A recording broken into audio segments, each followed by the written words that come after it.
விஜய் சாரோட கடைசி படம் ஜனநாயகன். தளபதி கச்சேரி ஃபர்ஸ்ட் சிங்கிள் ரிலீஸ் ஆயிருக்கு. ஒன் லாஸ்ட் டைம் அப்படிங்கிற டேகும் பிரபலம் ஆகிட்டு இருக்கு. நல்லா தெரியும். இப்போ வரைக்கும் எல்லா இடங்கள்லையும் இதுதான் கடைசி படம் அப்படிங்கிற விஷயம் ஓடிட்டு இருக்கு. கலைஞனை வந்து எந்தெல்லாம் போட்டு முடிக்காதீங்க. ஏன் அவர் திருப்பி வரட்டுமே, என்ன தப்பு?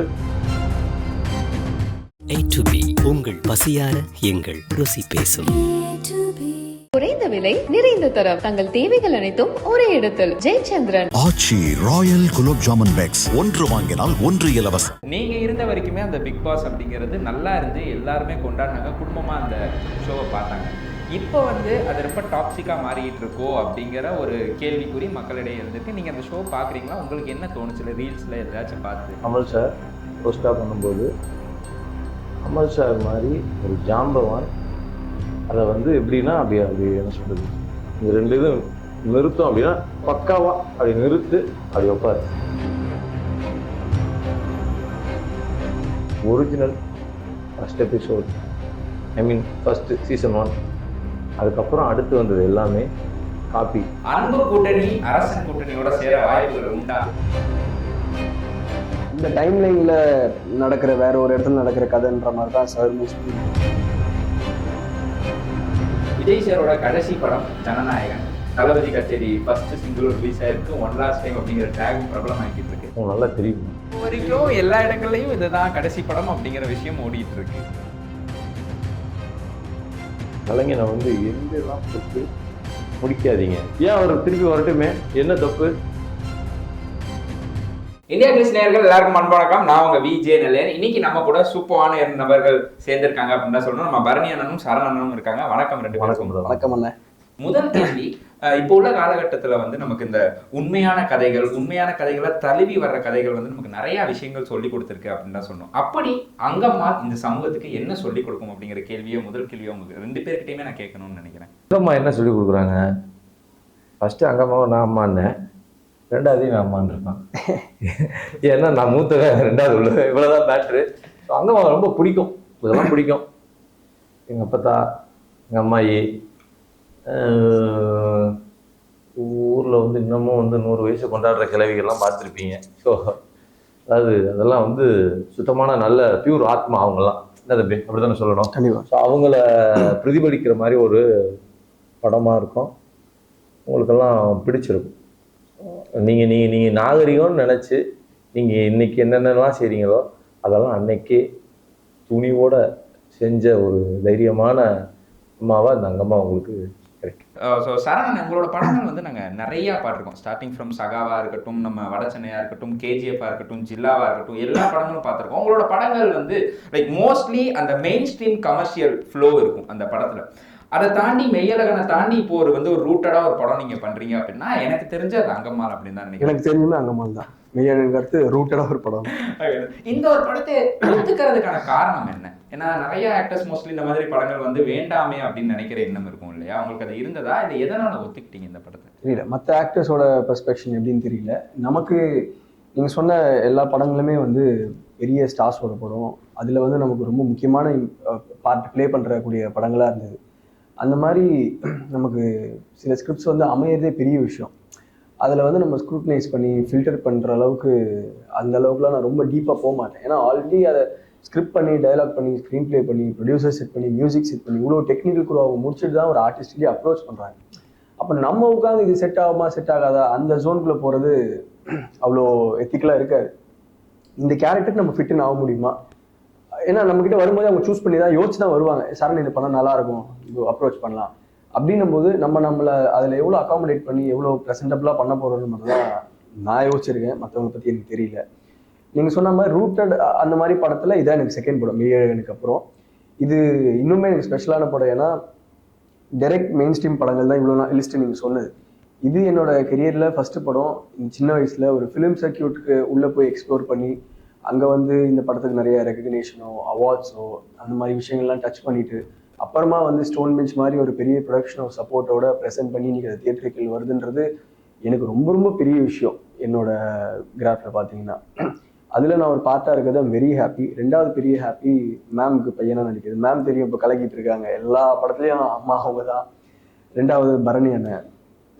இவர் தெரியும், நம்ம பிக் பாஸ்ல பார்த்தப்போ ஒரு பெர்ஸ்பெக்ஷன் இருக்கும், நடிக்கும் போது தான் தெரியுது ஏங்க அதுதாங்க இவரு இந்த படத்துல எப்படி இருக்காரோ அதே மாதிரிதான். அந்த அவ்வளோ என்ன மனசுல என்ன இருக்கோ பேசி இந்த மாதிரி நிறைய குட் பீப்புளோட இதில் ஒர்க் பண்ணியிருக்கோம். சிங் சவுண்ட் பண்ணியிருக்கோம், டப்பிங் இல்லாம நேச்சுரல் ஆடியோ ரெக்கார்டிங்ல, லைவ் ரெக்கார்டிங், இந்த மாதிரி நிறைய புது புது லேர்னிங் எக்ஸ்பீரியன்ஸ் இதுல இருந்தது. ஸோ அந்த விதத்துல இது எனக்கு ரொம்ப ரொம்ப ஸ்பெஷலான படம். கூடிய விரைவில் இது தியேட்டர்ல வரப்போகுது. கண்டிப்பா நீங்க பார்த்துட்டு உங்களோட ஃபீட்பேக்கும் சொல்லுங்க. கண்டிப்பா நல்லா இருக்கும்ண்ணே, கண்டிப்பா நல்லா. ஏன்னா அதோட டீசரே நாங்க பார்த்தோம், பர்சனலா ரொம்ப நல்லா இருந்தது பார்க்க. அண்ட் பரணி, நீங்க வந்து பல வருஷமா நிறைய படங்கள் சூப்பரா நடிச்சுக்கிட்டு இருக்கீங்க. அண்ட் ரூட்டட் ரோலும் ஏகப்பட்டது பண்ணியிருக்கீங்க. அண்ட் இந்த ரூட்டடா படங்கள் பண்றதுக்கும் ஒரு மெயின் ஸ்ட்ரீம் சினிமா பண்றதுக்கும் என்ன வித்தியாசம்னு நீங்க பாக்குறீங்கன்னா? ஏன்னா நீங்க 2 தரப்புலையும் படங்கள் பண்ணியிருக்கீங்க இல்லையா, அதனால இந்த ஒரு கேள்வி. ரெண்டுமே எனக்கு தெரிஞ்சு சினிமா தான், பட்டு இது கொஞ்சம் யோசிச்சு பேச வேண்டியிருக்கு, அது யோசிக்காமல் பேசிடலாம். இவ்வளோதான் வித்தியாசம். இது அது சுண்டை காய்ச்சின பால், கொஞ்சம் தண்ணியை ஊற்றி காய்ச்சின பால், இவ்வளோதான் வித்தியாசம். என்னென்னா படம் வந்து அந்த அந்த கருவும் அந்த கதை தான் வந்து நம்மளை நீ இதுக்கு ஒலடா அப்படின்னு ஒன்று தயார்படுத்தும். அப்படி ஒரு தயார்படுத்துகிற மாதிரியான ஒரு கதையாக இது இருக்கிறது, அதுக்குள்ளே நம்ம மெனக்கிடுறது, அது ஆடியன்ஸ் பார்க்குறது ரொம்ப ஹாப்பியாக இருக்குது. நீங்கள் ஏன்னா நீங்கள் ஒரு 100 கோடி ரூபா கலெக்ஷன் ஆகும்போது ப்ரொடியூசருக்கு ஹாப்பி, எல்லாருக்கும் ஹாப்பி அப்படின்றது சந்தோஷம். அதை தாண்டி நம்ம இன்னும் அந்த விருது வாங்கலையே, அந்த விருதுக்கெல்லாம் நம்ம படம் இன்னும் போகலையே அப்படின்ற ஒரு இயக்கம் நமக்குள்ளே ஒரு ஓரத்தில் இருக்கும். புரியுதுங்களா? இந்த மாதிரி கோடிக்கணக்கான வசூல் பண்ணுற படங்களை நான் குறையாக சொல்லலை, அதுதான் நிறைவு. ஏன்னா எக்கனாமிக்கல் சந்தோஷம். அதை தாண்டி பணமும் கொடுத்து பேரும் கொடுக்குது அப்படின்னா ரொம்ப சந்தோஷப்படுவோம்ல. கரெக்ட். அந்த செகண்ட் கேட்டகரி தான் இது எங்களுக்கு. இது கேரளா ஃபிலிம் ஃபெஸ்டிவலாக இருக்கட்டும், Mumbai MAMI film festival, Guwahati film festival, Goa, so Australia என்ன தம்பி அவார்டு, மெல்பர்ன் ஃபிலிம் ஃபெஸ்டிவல், அம்மாவுக்கே அவார்டு. ஸோ ஆஸ்திரேலியாவில் அம்மாவுக்கே அவார்டு. ஸோ அந்த மாதிரியெல்லாம் கிடைக்கிறது எங்களுக்கு ஒரு ரொம்ப ரெக்கக்னைஸ் ஆகணும். நாங்கள் ஆஸ்திரேலியாவில் வந்து நம்ம ஒரு கமர்ஷியல் படம் எடுத்து இப்போ இங்கே நல்லா சந்தோஷமாக ஓடும், இல்லை ஆஸ்திரேலியாவில் ஓடுமா, இதை ரிலீஸ் பண்ணோம் அப்படின்னா சரி, நம்ம திருப்திக்கு ஒரு வாரம் ஓட்டுறதுன்றது பெரிய சிரமம். பட் இது ஒரு ஃபெஸ்டிவலில் பலதரப்பட்ட மக்கள் வந்து பார்த்து நம்மளை வந்து ஐடென்டிஃபை பண்ணி பேசி, ஸோ நம்ம கலாச்சாரத்தை அவங்க பார்த்து புரிஞ்சுக்கிட்டு அதுக்கப்புறம் நம்மளை ரசிக்கிறது, கொண்டாடுறது, நம்ம கண்ணு முன்னாடியே கை தட்டுறது, ஃபோட்டோ எடுக்கிறதுலாம் பிலீவபிள். ரொம்ப சந்தோஷமான நிகழ்வு. இந்த நிகழ்வை வந்து நிகழ்த்தின விபின் ராதாகிருஷ்ணன், அஞ்சாய், இந்த டீமுக்கு தான் நம்ம நன்றி சொல்லணும். தம்பி உண்மைதான், வட சென்னை தம்பியை தென் மாவட்டத்து முகமாக மாற்றிருப்பான். என்ன கேட்டு தானே, வட சென்னை தம்பி ப்ராப்பர் சென்னை அப்படியே தூக்கி மாற்றிருப்பாப்புல. பார்த்தீங்கன்னா நீங்கள் எங்கேயுமே சென்னைக்கார பையன்றதே தெரியாது. முன்னெல்லாம் வந்து ஒரு டெலிவிஷனுக்குள்ளே வர்றதுக்கோ இல்லை டெலிவிஷனில் இருந்து சினிமாக்குள்ளே வர்றதுக்கோ ஒரு மிகப்பெரிய பாலத்தை நம்ம தாண்ட வேண்டிய கட்டாயத்தில் இருந்தோம். திறமைங்கிறத மட்டும் நம்பி இல்லாமல் கான்டெக்ட்ஸ் அப்படிங்கிறது மிகப்பெரிய விஷயமா இருந்தது. ஆனால் இப்போ உள்ள காலகட்டத்தில் நம்ம என்ன பண்ணாலும் உள்ளே வந்துடலாங்கிற ஒரு நிலவரம் தான் போய்கிட்டு இருக்கு. அதுக்கு ஏற்ற மாதிரியான ஷோஸும் ஏகப்பட்டது, தனியார் நிகழ்ச்சிகள் போய்கிட்டு தான் இருக்குது. நான் எதை கேட்க வரேன்னு உங்களுக்கு கண்டிப்பாக தெரிஞ்சிருக்கும்னு நினைக்கிறேன். நீங்கள் இருந்த வரைக்குமே அந்த பிக் பாஸ் அப்படிங்கிறது நல்லா இருந்து எல்லாருமே கொண்டாடினாங்க, குடும்பமாக அந்த ஷோவை பார்த்தாங்க. இப்போ வந்து அது ரொம்ப டாக்ஸிக்காக மாறிக்கிட்டு இருக்கோ அப்படிங்கிற ஒரு கேள்விக்குறி மக்களிடையே இருந்திருக்கு. நீங்கள் அந்த ஷோ பார்க்குறீங்களா? உங்களுக்கு என்ன தோணுச்சுல ரீல்ஸில் எதாச்சும் பார்த்து? என் பார்வையில் நான் சொல்லணும்னா, முதல் முறையாக தென்னிந்தியாவுக்குள்ளே காலடி எடுத்து வைக்கும்போது பிக் பாஸ் ஷோ அப்படின்னு ஒன்று நடத்தும்போது, கமல் சார் ஹோஸ்டாக பண்ணும்போது, கமல் சார் மாதிரி ஒரு ஜாம்பவான் அதை வந்து எப்படின்னா அப்படி என்ன சொல்கிறது, இந்த 2 இதுவும் நிறுத்தம் அப்படின்னா பக்காவா அப்படி நிறுத்து அப்படி வைப்பார். புரியுதுங்களா? அது அவருடைய அனுபவம், அவருடைய முதிர்ச்சி, அவருடைய என்ன சொல்றது, வார்த்தையே இல்லை, அவருடைய ஆளுமை திறன் இந்த மாதிரி இருந்துச்சு. அதுக்கேற்ற மாதிரியும் அப்போ வந்து வந்திருந்த ஆர்டிஸ்ட்லாம் ஒரு உண்மைத்தன்மை வெளிப்பட்டுச்சு. நீங்க இங்க சிரிக்கிறீங்களா, ஸோ இதுதான் உங்க உண்மை முகமா, ஸோ இது அப்படியே வெளிப்பட்டுச்சு. ஸோ இங்க மறைக்கிறீங்களா, ஸோ இந்த உண்மைத்தன்மை வெளிப்பட்டுச்சு. அடுத்து வரும்போது இங்கே சிரிச்சா இந்த இடத்துல இப்படி நடக்கும், இந்த இடத்துல முறைச்சா இந்த இடத்துல இப்படி நடக்கும்னு எல்லாமே நோட் பண்ண ஆரம்பிச்சிட்டாங்க. ஸோ ஒரிஜினல் ஃபர்ஸ்ட் எபிசோட், ஐ மீன் ஃபர்ஸ்ட் சீசன் 1, அதுக்கப்புறம் அடுத்து வந்தது எல்லாமே காப்பி என்றைக்குமே காப்பிக்கு வந்து கொஞ்சம் கொஞ்சமாக அழிஞ்சிக்கிட்டு தான் வரும், ஒரிஜினல் அழியாது. அந்த மாதிரி வந்து ஒரு பிக் பாஸ் அப்படின்னா சரி, அது வந்து சீசன் 1 ஒரு எவர் கிரீனாக இருக்கும். அதில் தான் உண்மைத்தன்மை தெரியும். ஏய் நீ அவங்கள மாதிரி இருக்க, நீ இவங்கள மாதிரி இருக்கன்னு கம்பேர் பண்ணுறதுக்கும் சொல்கிறதுக்குமான காரணம். அடுத்தடுத்து வரும் பட்சத்தில் என்ன ஆயிடுச்சு அப்படின்னா சரி, அதோட சுவாரஸ்யத்தன்மையும் அது அது அது அதை இதை குட்டு வெளிப்பட்டுருச்சுன்னு சொல்லுவாங்க பார்த்தீங்களா. நம்ம ஊர்ல எல்லாம் ஒரு பழமொழி உண்டு, குட்டு வெளிப்பட்டு போச்சு அப்படின்னு. அந்த மாதிரி வந்து இது வெளிப்பட்டு போச்சு. அதனால வந்து நான் பார்க்கல, இதுதான் உண்மை, இதுதான் உண்மை. நான் ஹானஸ்டாக எதையும் மறைக்கலாம் மாட்டேன், இதுதான் உண்மை. ஸோ நீங்கள் எல்லாருமே இந்த கொஸ்டின் இன்னைக்கு பல பேர் இன்டர்வியூ எடுக்கிறவங்க இந்த கொஸ்டினை கேட்பாங்க, பப்ளிக்கில் கேட்கணும். ஆனால் நீங்கள் இருந்த மாதிரிலாம் இல்லைனே அப்படின்னு. நீங்கள் இருந்த மாதிரிலாம் இல்லைன்னா என்னைய மாதிரி யார் இருந்தாங்களோ அவங்க அப்படியே இருப்பாங்க, உங்களை மாதிரி இருக்கவங்க அப்படியே தான் இருப்பாங்க. இப்போ நீங்கள் இருக்கும்போது இருந்த மாதிரி இல்லைனே அப்படின்னா சரி, அந்த சுவாரஸ்யத்தன்மை குறைஞ்சிரும்ல. என்ன ரீசன்னா, ஒரு ஜூஸ் ஓகே, 9 ஜூஸ் போச்சுன்னா, ஒரு ஜூஸ் குடிக்கும்போது ஹாப்பி சந்தோஷம்லாம், 9 ஜூஸ் குடிக்கும்போது திருப்தி அடைய முடியாது, அது நல்லா இல்லைன்னு தகட்ட ஆரம்பிச்சோம். ஸோ இதுதான் நடந்துகிட்டு இருக்குன்னு நான் நினைக்கிறேன். அது ஒரு 10 பேருக்கு வாழ்க்கை கொடுக்குது அப்படின்னா அது ஒரு சந்தோஷம்னு பேர் உண்டு. என்னன்னா ஒவ்வொரு படமும் நம்ம ஒரு பாடம் கற்றுக் கொடுக்கும். ஆனால் எனக்கு தெரிஞ்சு இந்த படமே ஒரு பாடம் தான். இதுல இருந்து தான் நம்ம நிறைய கற்றுக்கணும் அப்படின்னு நினைக்கிறேன். திருநெல்வேலியில கள்ளக்காடு அப்படிங்கிற ஒரு கிராமத்தில் நீங்கள் ஷூட் பண்ணீங்கிற மாதிரி நாங்கள் அசோசியேட் டைரக்டர் பேசுகிறப்போ சொன்னாங்க, லைவ் லொக்கேஷன்லாம் ஃபுல்லாக ஷூட் பண்ணோம் அப்படின்னு சொல்லிட்டு. அது எவ்வளோ கஷ்டமான இருந்தது. ஏன்னா ஒரு லைவ் லொக்கேஷனில் அந்த அட்மாஸ்பியரோட ஆடியன்ஸோட அடாப்ட் ஆகி நடிக்கிறதுங்கிற ஒரு விஷயம் இருக்கு இல்லையா, அது வந்து எல்லா ஆக்டருக்குமே ஒரு சேலஞ்சிங்கான ஒரு விஷயம் தான். அது உங்களுக்கு எவ்வளோ கஷ்டமா இருந்தது, அது எப்படி அடாப்ட் ஆனீங்க? அதுக்கு பெரிய கஷ்டமாக சேலஞ்சிங்காக இல்லை. ஏன்னா ஒரு செட்டுக்கு போய் ஒரு சீன் நடிக்கிறதுக்கு முன்னாடியே அந்த க்ரூ, அந்த art department, director, producer, manager, அந்த ரோட்டில் எண்டில் க்ரௌடு கிளியர் பண்ணுற ஆள் முதற்கொண்டு ஒரு சேஃபர் அட்மாஸ்பியர், கன்வீனியண்ட்டாக கம்ஃபர்டபுளான அட்மாஸ்பியர் கிரியேட் பண்ணிட்டு தான் நம்மளை வர வச்சு அங்கே நடிக்க சொல்கிறாங்க. நம்மளை சுற்றி இருக்கிற எல்லாருமே வந்து நம்ம ஒர்க்கை ரொம்ப ரொம்ப ஈஸியாக்கி சேஃபாக்கி கொடுத்துட்டு தான் நம்மளை பெர்ஃபார்ம் பண்ண சொல்கிறாங்க. அப்படின்னும் போது அந்த கிரெடிட்ஸ், அந்த சேலஞ்செலாம் அவங்களுக்கு தான் போகும். நம்ம அந்த எமோஷனை வாங்கி பெர்ஃபார்ம் பண்ணுறோம். நம்மளோட ஒர்க் என்ன கேட்டால் என்னவோ சின்னது தான், பட் எண்ட் ஆஃப் தி டே அது ஜஸ்டிஸ் பண்ணியிருக்கோன்னும் போது அவங்க எல்லாரும் பட்ட ஹார்ட் ஒர்க்குக்கும் சேர்த்து நம்ம அதை ஜஸ்டிஸ் பண்ணியிருக்கோன்ற ஒரு திருப்தி தான் இருக்குது. ஆக்சுவலி நன்றி சொல்லணும்னா விபின் ராதாகிருஷ்ணன் டீம்ன்றதை தாண்டி கோ டைரக்டர் பாண்டி சார்ல இருந்து அசோசியேட் டைரக்டர் எல்லா பேர்த்துக்குமே இங்கே வந்து எல்லாருமே வேலை செய்வாங்கங்க இந்த செட்டுக்கு. ஏன்னா எல்லாரும் வேலை செய்யலாம் படம் வர முடியும். ஏன்னா நீங்கள் போயிட்டு, ஏன்னா இது லைவ் சவுண்டு. ஆமாம், இங்கே நம்ம பேசிக்கிட்டு இருக்கிறதுக்கு நீங்கள் 1 கிலோமீட்டருக்கு அங்கிட்டு நீங்கள் ஒரு வண்டி சவுண்டை நிப்பாட்டி வைக்கணும், ஒரு ரேடியோ சவுண்டை நிப்பாட்டி வைக்கணும். ஒரு அதுவும் இன்னமும் அங்கே வந்து கொலாதான். அதுதான் சேலஞ்சிங்காக இருந்தது. ஆக்சுவலி ரொம்ப சிரமமா இருக்கும். ஆனால் ஒரு டயலாகோ ஒரு நாய்ஸ் வந்தா ஃபர்ஸ்ட்லேருந்து ஃபுல்லாக நடிக்க வேண்டியிருக்குல்ல. பாதி சீன்ல இருக்கும்போது எங்கன்னா ஒரு எக்ஸல் ஒன்று ஓடும், எதனா கோயில் ஒரு பாட்டை ஆன் பண்ணிருவானுங்க. நைட் ஷூட் ஒரு 5:30 மணி 5 மணி ஆகும்போது மாஸ்க்லேருந்து எதனா ஒரு சவுண்டை போட்டுருவாங்க. இது எல்லாத்துக்கும் நாங்கள் நின்று அமைதியாக்கி அவங்க நம்ம சொல்லவும் முடியாது ஷூட்டிங் எடுக்கணும் போகணும். ஏன்னா அந்த ஊர் மக்கள் நமக்கு அவ்வளோ சப்போர்ட் பண்ணுறாங்க. அப்படி நம்ம இதெல்லாம் தான் கொஞ்சம் சேலஞ்சிங்காக இருந்தது. கொஞ்சம் எவ்வளோ நேச்சுரலாக அந்த அந்த நீங்கள் சொன்ன மாதிரி அந்த ரூட்டெல்லாம் அந்த எசன்ஸ் எடுக்க முடியுமோ அது நம்ம வெயிட் பண்ணி தான் எடுத்தாகும். அண்ட் அதே மாதிரி கீதா கைலாசம் மேம், அவங்களை பற்றி நீங்கள் சொன்னீங்க, இன்னும் கொஞ்சம் விலாவரியாக தெரிஞ்சுக்கணும்னு ஆசைப்பட்றேன். கீதா கைலாசம் மேம் இப்போ தொடர்ந்து வந்து நிறைய அம்மா கேரக்டர் பண்ணிட்டு இருக்காங்க. டீசரில் பார்க்குறப்ப அவ்வளோ அழகாக இருந்துச்சு. சக்தி ப்ரோட டைலாக் கூட ஒன்று வரும், எங்கள் அம்மா வந்து ஜாக்கெட் போட மாட்டாங்கன்னு தான் சொன்னேங்கிற ஒரு டைலாக் ஒன்று இருக்கும். அதுல இருந்தே கதையோட க்ரக்ஸ் என்னங்கிறது நம்மளால புரிஞ்சுக்க முடிஞ்சது. அந்த ஊர் என்ன விஷயம், உடைங்கிறது ஒரு மனிதனுக்கு எவ்வளோ முக்கியம், ஒரு ஒவ்வொருத்தன் பார்க்குற பார்வையில் இருக்குங்கிறத அவ்வளோ அழகாக சொல்லியிருப்பாங்க. கீதா கைலாசம் மேம் மெனக்கெடுதல் எப்படி இருந்தது? அவங்க வந்து ஒரு பாலச்சந்தர் சார் மருமகள், ரொம்ப பெரிய ஃபேமிலி. அவங்க வந்து எங்கள் அம்மாவாக நடித்தது உண்மையிலேயே நாங்கள் பண்ண அதிர்ஷ்டம். அவங்க நடிக்காத ஆர்டிஸ்டே இல்லைன்னு நினைக்கிறேன். என்ன தம்பி? கண்டிப்பாக எல்லாரும் கூட நடிச்சிட்டாங்க. மெனக்கிடுவாங்க, சின்ன ஆள் பெரிய ஆளுன்னு பார்க்காம இது பண்ணுவாங்க. ரொம்ப கேஷுவலாக இறங்கி மிங்கிள் ஆகி கற்றுப்பாங்க. இந்த என் பொண்ணாக நடிச்சிருப்பாங்க, அந்த பிள்ளைய உண்மையிலேயே பேத்தி மாதிரி பார்த்துப்பாங்க. வாமா வா அப்படி உட்காரு வை, அது ஒரு மாதிரி இருந்துச்சு.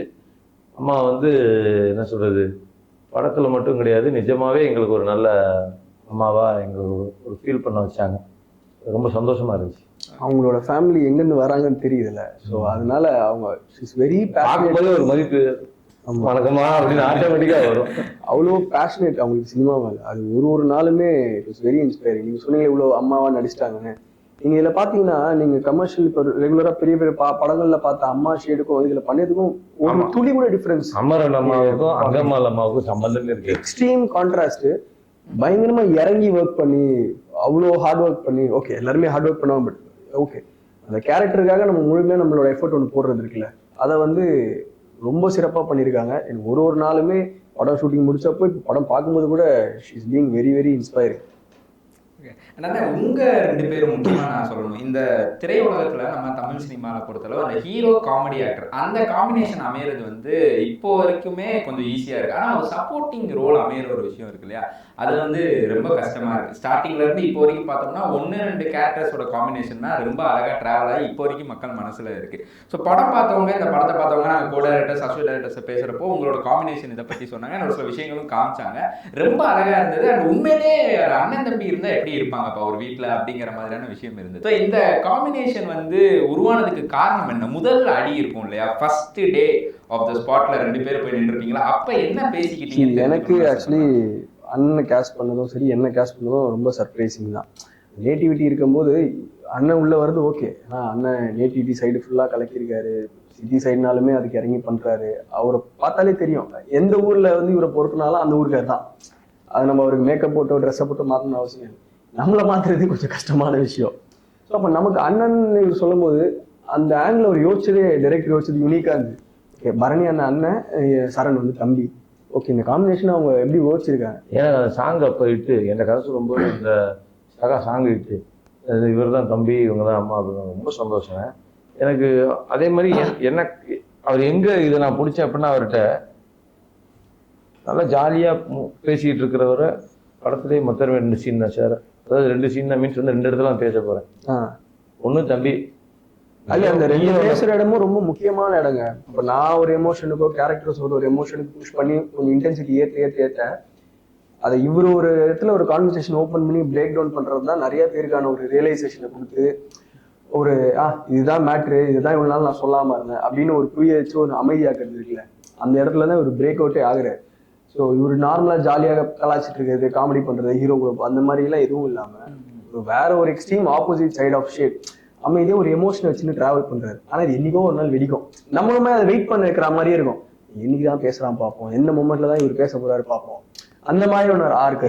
இது எனக்கு சொன்ன உடனே இதே மாதிரி தான் எனக்கு ஆச்சு. ஓ இந்த பேட்டர்ல தான் தம்பியை செலக்ட் பண்ணியிருக்காரு. ஏன்னா தம்பி வந்து சென்னை பேஸ்ல ரகுடானதா பார்த்துட்டு டாக்டர்லாம் எப்படி இருப்பாங்க, அமைதியா நீட்டா, ஓகே ஃபேஸ் அமைதியா காமிச்சிடலாம். பட் வட சென்னையில நடிச்சவரை சடனா வந்து தூக்கி இப்படி அடாப்ட் பண்றாப்புல அப்படின்போது அப்போ அவரு நான் விபின்கிட்ட கேட்கும்போது இல்லை அது நல்லா இருக்கும்னு சொல்லி ஒவ்வொருத்தரையுமே அவர் அப்படிதான் சூஸ் பண்ணாரு. ஒவ்வொருத்தரையுமே அவங்களுடைய எதிர்ப்போதம் என்னவோ அதை அப்படியே உள்ள உட்கார வச்சிருக்காரு. நீங்க தம்பிக்கு பேரா இருக்கவங்கலாம் எடுத்தீங்கன்னா கூட சரி சொல்லியிருப்பாரு, இல்லை இவங்க தான் அப்படின்னு சொல்லியிருப்பாங்க. அவங்களே கூட இன்டர்வியூஸ் எல்லாம் சொல்லியிருக்காங்க. அந்த மாதிரி அவங்களுடைய ரெகுலர் இல்லாம அவங்கள எதிர்ப்பதமா காமிச்சா எப்படி இருக்கும்னு அவர் காமிச்சிருக்காரு. காமிச்சது மட்டும் கிடையாது, ஸ்கிரீன்ல எல்லாத்தையுமே. அண்ட் அடுத்த கேள்வி ரொம்ப முக்கியமான ஒரு கேள்வி. ஸ்டோன் பெஞ்ச் ஃபிலிம்ஸ் தமிழ்நாடோட one of the reputed production company and distribution company. அந்த கம்பெனி கார்த்திக் சுப்ராஜ் சார் அவங்க டீம் உள்ள வராங்கிறது மிகப்பெரிய ஒரு விஷயம். அவங்க ஸ்டாண்டர்ட்ஸ் எப்படி இருக்குங்கிறது நம்ம எல்லாருக்கும் தெரியும். அவங்க உள்ள வந்தது எவ்வளவு சந்தோஷமா. அவங்க டீம்ல இருந்து உங்ககிட்ட எதுவும் பேசினாங்களா படம் பார்த்துட்டு? கார்த்திக் சார் எதுவும் பேசினாரா? இல்லை, எல்லாருமே ரொம்ப ஹாப்பி. படம் கார்த்திக் சார் பார்த்தாங்க, அப்புறம் கார்த்திகேயன் சாரும் பார்த்தாங்க. They both are very happy. Characters பற்றி அப்ரிஷியேட் பண்ணாங்க. அவங்க உள்ள வந்தது எங்களுக்கும் பெரிய சர்ப்ரைஸ் தான். ஏன்னா நாங்கள் படமாக அதை எடுத்துட்டோம், மேக்ஸிமம் என்ன பண்ண முடியுமோ பண்ணிட்டோம். இதுக்கப்புறம் இதை யார் வந்து இன்னொரு ஸ்டெப் அதை புஷ் பண்ணுவான்றது வந்து நம்ம கையில் கிடையாது. நீங்கள் காசு போடுறோம், எடுக்கிறோம், ப்ராடக்டாக ரெடி பண்ணிட்டோம். அடுத்த ஒரு பெரிய புஷ் வந்து டீமுக்கும் எங்களுக்கும் ஷூட்டிங் டைம்லாம் சம்மந்தமே இல்லாமல் கடைசியாக இன்னைக்கு கார்த்திக் சுப்ராஜ்ன்ற ஒரு பேனரோ அவங்களோட சப்போர்ட் வந்து இதே மாதிரி வந்து மேசிவ். இதில் வந்து கேரளா வந்து பாவனா சுரேஷ் பகத்வாஜி சார். அது இதுக்கு முன்னாடி கார்த்திக் சுப்ராஜ் சார்ட்ட கொண்டு போறதுக்கு பாலமா இருந்த ராம் சார். ஸோ தங்கமீன்கள் ராம் சாருக்கு இந்த இடத்துல நன்றி சொல்லணும். ஏன்னா ஒரு இந்த கண்ணோட்டம் தான் வருது. ஆங்கரா உட்காந்துருக்கீங்க, அண்ணன் நான் டைரக்ட் பண்ண போறேன்னு சொல்றீங்க பாருங்க. இப்போ இது வந்து இந்த இடத்துல முளைக்குது. நான் ஒரு கிளாஸ் தண்ணி ஊற்றணும், தம்பி ஒரு கிளாஸ் ஊற்றணும், நம்மளை படம் எடுத்துக்கிட்டு இருக்க அந்த வீடியோ கேமராமேன் ஒரு கிளாஸ் தண்ணி ஊற்றணும். ஆட்டோமேட்டிக்காக அது வந்து மரமா செடியாக வளர்ந்துருது. ஸோ இந்த மாதிரி உருவானதான் இந்த அங்கம்மா. ஏன்னா எல்லாருடைய சப்போர்ட்டும் அது இல்லை அப்படின்னா சரி. ஒரு இவ்வளோ பெரிய படம், ஆக்சுவலி இது வந்து சின்ன படம்ன்றதுலாம் கிடையாதுங்க, இது பெரிய படம். நிறைய நாள் ஷூட் பண்ணோம், லைவ் சவுண்டு, கேமராலாம் வந்து மும்பையிலேருந்து பயங்கரமாக நல்ல டெக்னிக்கலாக ரொம்ப ஸ்ட்ராங்காக பண்ணியிருப்பாப்புல. நீங்கள் படம் பார்க்கும்போது உணர்வீங்க. ஏன்னா அந்த குவாலிட்டி இருந்தால் தான் நீங்கள் வந்து இன்டர்நேஷனல் ஸ்டாண்டர்டுக்கு அதெல்லாம் வந்து நிறைவுற இடமா கார்த்திக் சுப்ராஜ் சாரோட என்ட்ரி, ஸ்டோன் பெஞ்சோட என்ட்ரி இருந்துச்சு. ரசனைக்காரருங்க, அதனால ரசனையை அது உண்மை. ஏன்னா அவரும் சரி, சிவகார்த்திகேயன் அவர்களும் சரி, இப்போ ஒரு சில படங்கள், குரங்கு படம் மாதிரியான படங்கள், படங்கள்லாம் அவங்க தான் எனக்கு தெரிஞ்சு தமிழ் சினிமா அடுத்த லெவல் எடுத்துட்டு போறதுக்கு ஒரு மிகப்பெரிய இதா இருக்காங்க அப்படின்னு. கண்டிப்பா. அந்த ஜமான் ஒரு படம் பாரியில் வந்தது, அது படம் இப்போ ராம் சார் படம் வருது. இப்போ எல்லாத்தையும் தூக்கி இப்போ இது கார்த்திக் சுப்ராஜ் சாரே வந்து ஒரு அவார்ட் ஃபிலிம் பண்ணிக்கிட்டு இருக்காங்க. ஸோ அது வந்து அதெல்லாம் போகணும், அதெல்லாம் போய் ஆஸ்கார் லெவல்லாம் போய் டச் பண்ணி அப்படி வரும் பட்சத்தில் என்ன ஆகும்னா நம்மளுடைய மண் சார்ந்த விஷயங்களும் உண்மையும் எளிய கலைஞர்களும் இன்னும் அதிகமாக வெளியே வருவாங்க. ஸோ அதுக்கு வந்து என்ன சொல்றது, இது ஜெயிக்கணும். கண்டிப்பா ஜெயிக்கும், கண்டிப்பா இந்த படம் ஜெயிக்கும் அப்படின்னு இந்தியா சார்பாக வாழ்த்துக்கிறோம். அண்ட் சரண், இவ்வளவு தூரம் உங்ககிட்ட பேசி நான் ஒரு 2 கேள்விகள் மட்டும் உங்ககிட்ட அவுட் ஆஃப் தி பாக்ஸ்ல கேட்கணும் அப்படின்னு. அன்பு கூட்டணி அரசன் கூட்டணியோட சேர வாய்ப்புகள் உண்டா? இல்ல, அந்த டைம்லைன்ல நடக்கிற வேற ஒரு இடத்துல நடக்கிற கதைன்ற மாதிரி தான் சாருமே சொல்லியிருந்தாங்க. பட் இந்த 2 டீம் மீட் பண்ணா இதுல எதனா ஒரு கேரக்டர்ஸ் வந்து இன்டர்லிங்க் ஆகுதா, இதெல்லாம் வந்து சார் தான் சொல்லணும். ஏன்னா இதுதானே இது சப்போஸ், இது எனக்கு தெரியல, பட் சப்போஸ் நடந்தா அதுதானே அந்த படத்தோட இன்ட்ரெஸ்டிங் ஃபேக்டராகவே இருக்கும் போது. நம்ம அதையுமே சொல்லிட்டா அப்போ அதில் எதுவுமே நம்ம இன்ட்ரெஸ்ட் கிரியேட் பண்ண முடியாது. மேபி அவர் அப்படி யோசிச்சிருக்கலாம், யோசிக்காம இருக்கலாம். மூலமாக தான் நானும் ரொம்ப ஈகராக வெயிட் பண்ணிட்டு இருக்கேன், பார்ப்போம். ஏன்னா அந்த படம் இந்த படம் எடுத்ததுக்கு அப்புறம் சாரை மறுபடியும் கூப்பிட்டு திருப்பி ஒரு அன்பை உருவாக்கலாம், அரசை உருவாக்கலாம். அந்த கிரியேட்டரு வெற்றி சார் மாதிரியான ஒரு நிறைவான கிரியேட்டர்லாம் 10 செகண்டுக்கு ஒன்று யோசிப்பாங்க. ஆமா. ஸோ அதனால வந்து நிச்சயமா நல்லது நடக்கும், நாங்க தீர்க்கமா நம்புறோம். கண்டிப்பா நீங்களும் அதுல சேர்ந்து அவருக்கு அண்ணனாவே அந்த படத்துல நடிப்பீங்க அப்படின்னு. நன்றி. அது வெற்றி சார் முடிவு பண்ணுவார். 2-3 இது மிஸ் ஆயிடுச்சு. ஸோ நான் என்னென்ன படம் ஆடுகளும் நான் தான் டப்பிங் பேசியிருப்பேன். ஓகே. ஸோ வெற்றிமாறன் சார் வந்து 2-3 கூப்பிட்டு மிஸ் ஆயிடுச்சு. விசாரணை கூப்பிட்டுருந்தாங்க, அந்த இடத்துல நடிக்க முடியாமல் போயிடுச்சு. 2-3 ப்ராஜெக்ட் போயிடுச்சு. ஆடுகளும் டப்பிங் பேசினேன். வாடிவாசல் ஸ்டார்ட் பண்ணுவாங்கன்னு பார்த்தேன், கொஞ்சம் டிலே ஆகுது. அதனால் வருவோம். அப்படி வரும் பட்சத்தில் நீங்கள் சொல்கிற மாதிரி வெற்றி சாருக்கு வந்து அண்ணன் தம்பியாவோ இல்லை வந்து என்ன மாதிரியான ஒரு வியூவோ அதை கண்டிப்பாக செய்வார். ஆமாம், அது எல்லாரும் மக்கள் எதிர்பார்க்குற ஒரு நல்ல விஷயம். ஒரு கிராண்டியரான ஃபிலிமு அமையட்டும்னு நான் இறைவனை பிரார்த்திச்சுக்கிறேன். நாங்களும் வெயிட் பண்ணிட்டு இருக்கோம். அண்ட் சரண், விஜய் சார் வந்து கோட் படத்தில் அவரோட சின்ன வயசு கேரக்டர் பார்த்தோம். அவர் வந்து ஏஐ பண்ணியிருப்பார். அதுக்கு முன்னாடி எந்த படங்களும் இல்லை. ஜில்லாக்கு அடுத்து ஜில்லால அவரோட சின்ன வயசு கேரக்டர் நீங்க பண்ணியிருப்பீங்க. அது பயங்கர ட்ரெண்ட் ஆச்சு, இப்போ வரைக்கும் ட்ரெண்ட் ஆயிட்டு இருக்கு. நீங்களும் நிறைய அடிக்கிறத விஜய் சார் ரொம்ப பிடிக்குங்கிற விஷயமும் சொல்லியிருக்கீங்க. விஜய் சாரோட கடைசி படம் ஜனநாயகன், தளபதி கச்சேரி ஃபர்ஸ்ட் சிங்கிளும் ரிலீஸ் ஆயிருக்கு. ஒன் லாஸ்ட் டைம் அப்படிங்கிற டேகும் பிரபலம் ஆகிட்டு இருக்கு. இதை பாக்குறப்ப எப்படி இருக்கு உங்களுக்கு? அவரோட கடைசி படம் இவ்வளவுதான் தியேட்டர்ல பார்க்க முடியுங்கிற வருத்தம் இருக்கா, இல்ல அடுத்த அவர் பொலிட்டிக்கல் போறாருங்கிற சந்தோஷம் இருக்கா? இல்ல, அந்த வருத்தம் இருக்கு. ஏன்னா கமர்ஷியலி ரொம்ப செலிப்ரேட் பண்ணப்பட்டு என்ஜாய் பண்ணப்பட்ட ஒரு ஸ்டாரில் சின்ன வயசுலேருந்து அவரோட சாங்ஸு சன் மியூசிக்கில் வரும்போதெல்லாம் அவர் மாதிரி ட்ரெஸ் போட்டு வீட்டில் டான்ஸ் ஆடுறதாகட்டும், இதெல்லாம் நம்ம டச் பண்ணி தானே வந்திருப்போம். ஒரு ஸ்டாரோட ஃபேனாக வந்து சும்மா ஆக மாட்டோம்ல. ஒரு நுவான்சஸும் பார்த்து என்ஜாய் பண்ணி தான் க்ரோ ஆகிருக்கும். அப்படி தான் எல்லாரும் மாதிரி தான் நானும் க்ரோ ஆனேன். அந்த ஜேர்னியில் வந்து ஃபுல்ஃபில் ஆகாமல் நடக்காமல் நடுவில் எனக்கு சாரோட சின்ன வயசு நடிக்கிறதுக்கான ஒரு ஸ்பெஷலான வாய்ப்பு கிடச்சிது. லைஃப் லாங் எனக்கு ஒரு பெரிய மெமரி. இதுக்கப்புறம் வந்து சார் வேற ஒரு ஜேர்னியை எடுத்து போனாலுமே நாளைக்கு நான் லைஃப் லாங் வந்து ஜில்லா படம் போட்டு பார்க்கலாம், சாரையும் பார்க்கலாம், சாருக்கு சின்ன வயசாக நம்ம நடிச்ச அந்த கொஞ்சம் சீன்ஸையும் பார்க்கலாம். அது எனக்கு ஒரு லைஃப் டைம் மெமரியாக எனக்கு அது அமைஞ்சதில் ஐம் வெரி ஹாப்பி. இந்த ஜேர்னி சார் சூஸ் பண்ணுது. ஏன்னா படங்களுக்கு இவ்வளோ யோசிச்சு சூஸ் பண்ணுறவங்க இவ்வளோ பெரிய ஜேர்னி வந்து ஒரு கால்குலேஷன் இல்லாமல் சூஸ் பண்ணிட மாட்டாங்க. அதுக்கும் என்னோட எதிர்பார்ப்பு ஈகர் ஜாஸ்தியாகவே இருக்கு. இந்த சசிகுமார் அண்ணன் வந்து ஒரு இன்டர்வியூவில் சொல்லியிருப்பாருண்ணே, விஜய் சாருக்கு வந்து நான் ஒரு கதை பண்ணியிருந்தேன், அதை போய் அவர்கிட்ட அந்த கதை ஒரு ஹிஸ்டாரிக்கல் கதை சொல்லியிருந்தோம், அந்த கதை ஆனால் எடுக்க முடியாமல் போயிடுச்சு, அந்த வருத்தம் எனக்கு பயங்கரமாக இருக்குன்னு. அதை பற்றி எதுவும் உங்ககிட்ட எப்பயாச்சும் பேசியிருக்காரா? சிம்பிள் பிரதர், நீங்கள் எல்லாமே ஜனநாயகன் விஜய் சாருடைய கடைசி படம் நீங்கள் பேசுனீங்க இல்லையா, உங்களுக்கு நல்லா தெரியுமா?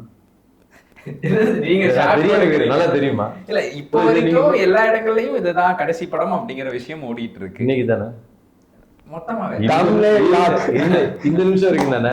ஆமா, இந்த உலகம் வந்து அடுத்த நிமிஷம் பல ஆச்சரியங்கள் நேர்ந்தது. அதனால எது வேணாலும் நடக்கலாம்.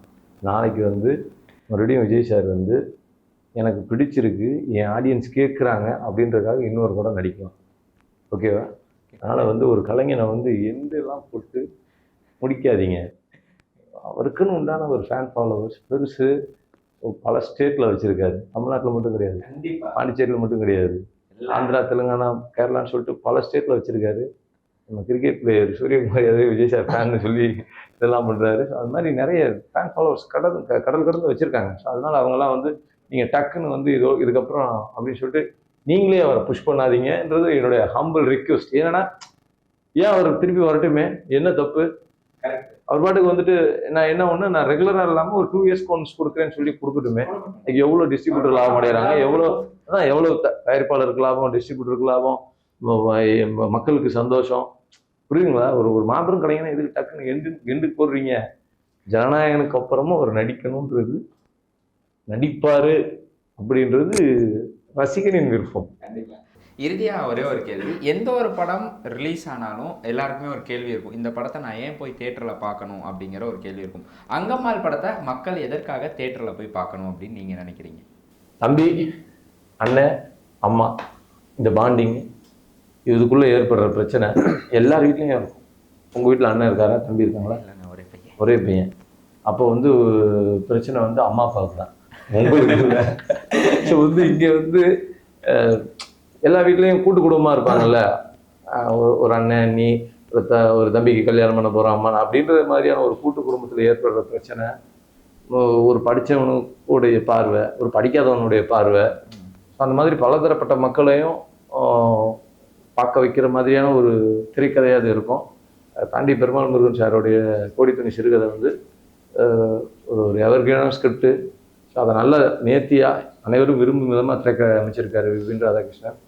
ஸோ அவருடைய முந்தைய படமான அவே மரியாவே கேரளா ஃபிலிம் ஃபெஸ்டிவல் ஸ்க்ரீன் பண்ண படம். ஸோ அது மாதிரி அவர் ஒரு கிரெடிபிலிட்டியான டைரக்டரு, நல்ல டீமு. நம்ம அப்பத்தா பார்த்த மாதிரி இருக்கும். நம்ம அப்பத்தா எவ்வளோ போல்டாக இருந்திருக்கு பார், நம்ம அப்பாலாம் எப்படி இருந்திருக்காங்க பாருன்னு இன்றைக்கி இருக்கிற கிட்ஸுக்கு பிடிக்கும். ஸோ ரொம்ப தேங்க்ஸ் உங்கள் டைமுக்காக. டிசம்பர் 5 அங்கம்மாள் தியேட்டர்ஸில் ரிலீஸ் ஆகுது. எல்லாரும் மறக்காமல் போய் தியேட்டரில் பாருங்கள்.